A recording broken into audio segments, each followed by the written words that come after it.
पराए घर। रसोई से कांच का गिलास टूटने की आवाज़ सुनकर दादी माँ आस्था पर बुरी तरह बरस पड़ी।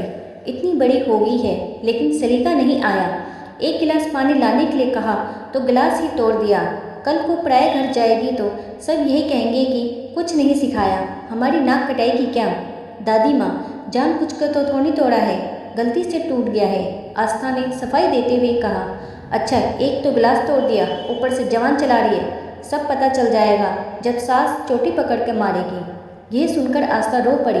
हमेशा ही दादी माँ की यही चिकचिक रहती है, छोटी सी भी गलती हो जाए तो पराए घर जाएगी तो हमारी नाक कटाएगी, सास चोटी पकड़ के मारेगी कहकर डराया करती है। जोर से हंस दिया तो कहती है दूसरे घर जाना है, बत्तीसी मत दिखाया कर। सारा दिन बात बात पर टोकती रहती है। माँ भी दादी माँ के सामने चुप रहती है। उसने कभी माँ को जोर से बोलते या हंसते हुए नहीं देखा। वह हर काम बड़ी सावधानी से करती है। भूलवंश कुछ गलती हो जाती है तो दादी माँ पूरा घर सिर पर उठा लेती है। पिताजी की भी हिम्मत नहीं पड़ती कि उनसे कुछ कहे। बचपन से ही दादी माँ के इस टोका टाकी से आस्था के कोमल मन में पराया घर और सास का भय समा गया। जब भी घर में उसकी शादी की चर्चा होती तो वह घबरा जाती। माँ का चेहरा सामने आ जाता कि शादी के बाद उसके भी यही हाल होगा। शादी के नाम से ही चिढ़ हो गई उसे। एक दिन उसे लड़की वाले देखने आए और पसंद भी कर लिया। फिर शीघ्र ही विवाह भी हो गया। सास और पराये का घर का भय अब उसे और सताने लगा। विदा होकर जब कार में बैठी तो घबराहट की वजह से उसका बुरा हाल था। द्वार की रस्म के समय भी वह बुरी तरह से काँप रही थी। उसको काँपता देखकर भुआ सास ने कहा, क्या बात है बहू, तुम इतना क्यों काँप रही हो? क्या तबीयत खराब है तुम्हारी?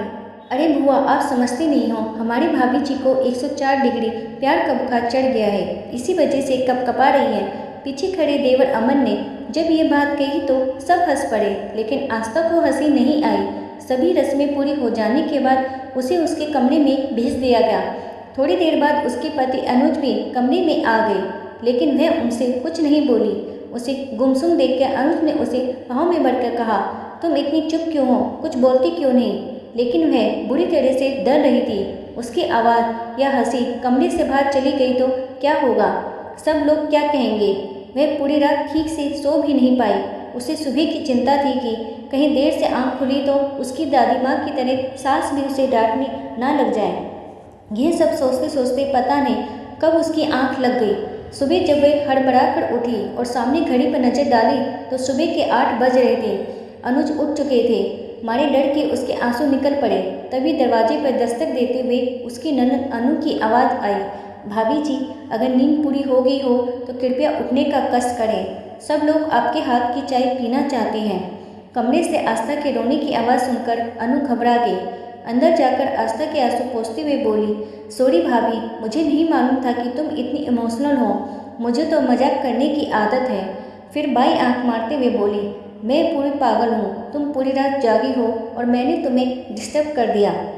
बड़ी मुश्किल से तो अपने आंसुओं को पोंछते हुए आस्था बोली, दीदी मैं आपकी बात की वजह से नहीं रो रही हूँ, मुझे डर लग रहा है, उठने में इतनी देर हो गई है, कहीं माँ जी नाराज़ तो नहीं होगी।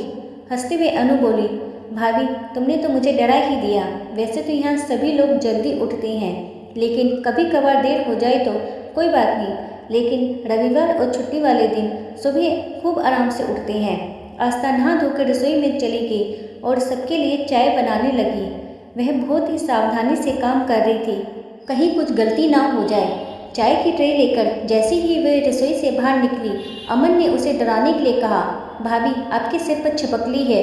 यह सुनते ही उसके हाथ से चाय की ट्रे गिर पड़ी और वह पूरी तरह से घबरा गई। अब तो साथ चोटी पकड़ के मारेगी, वह सिसकते हुए बोली, माँ जी, अमन भैया ने। रुलाई के कारण वे आगे कुछ नहीं बोल पाए।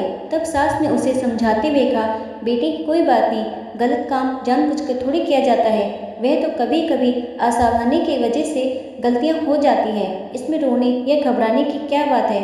वो तो अच्छा हुआ कि तुम जली नहीं।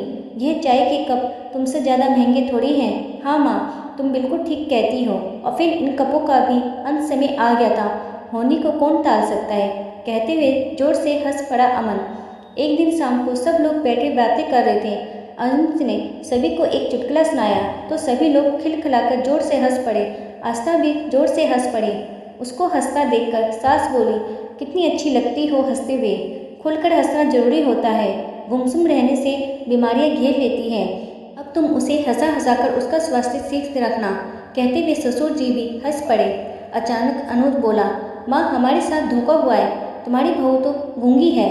तुम खुद ही इतना बोलती हो कि उसे बोलने का मौका ही नहीं मिलता। फिर आस्था के सिर पर प्यार से हाथ फेरते हुए सास बोले, गूंगे होंगे तेरे दुश्मन, मेरी बहू तो लाखों में एक है। धीरे धीरे धीरे उसने महसूस किया कि उसकी गलती पे सास डांटती नहीं बल्कि कितनी कुशलता और प्यार से समझा देती है, उसके अच्छे कामों की कितनी खुले दिल से प्रशंसा करती है। भूलवंश कुछ गलत हो भी जाए तो कभी कभी ऐसा भी होता है कहकर हंस देती है और फिर बाद में प्यार से समझा भी देती है। धीरे धीरे आस्था के दिल से पराया घर और सास का नाम पूरी तरह से खत्म हो गया। थोड़े दिनों बाद आस्था अपने पिताजी के साथ मायके आ गई। दादी माँ ने पिताजी से बहुत ही उत्सुकता से पूछा, क्या ससुराल वाले इसकी कुछ शिकायत कर रहे थे? पिताजी ने हंसते हुए बताया, नहीं तो वह सब तो इसकी प्रशंसा कर रहे थे। सास तो कह रही थी कि इतनी अच्छी बहू तो नसीब वालों को ही मिलती है, वह तो इसे आने ही नहीं दे रही थी, कह रही थी कि इसके जाने से घर सूना हो जाएगा, सारा दिन हंसती खिलखिलाती रहती है। यह सुनकर दादी माँ आश्चर्य से आस्था को देखने लगी। आस्था दादी माँ के गले से लिपट कर रोने का नाटक करते हुए बोली, और हाँ, मेरी सास रोज चोटी पकड़ के मुझे मारती भी थी। यह सुनकर दादी माँ सहित पिताजी भी जोर से हंस पड़े। तो दोस्तों, कैसी लगी आपको ये आज की कहानी? वीडियो पसंद आए तो प्लीज़ मेरे चैनल को लाइक करें, शेयर करें और सब्सक्राइब करें। वीडियो देखने के लिए आपका धन्यवाद।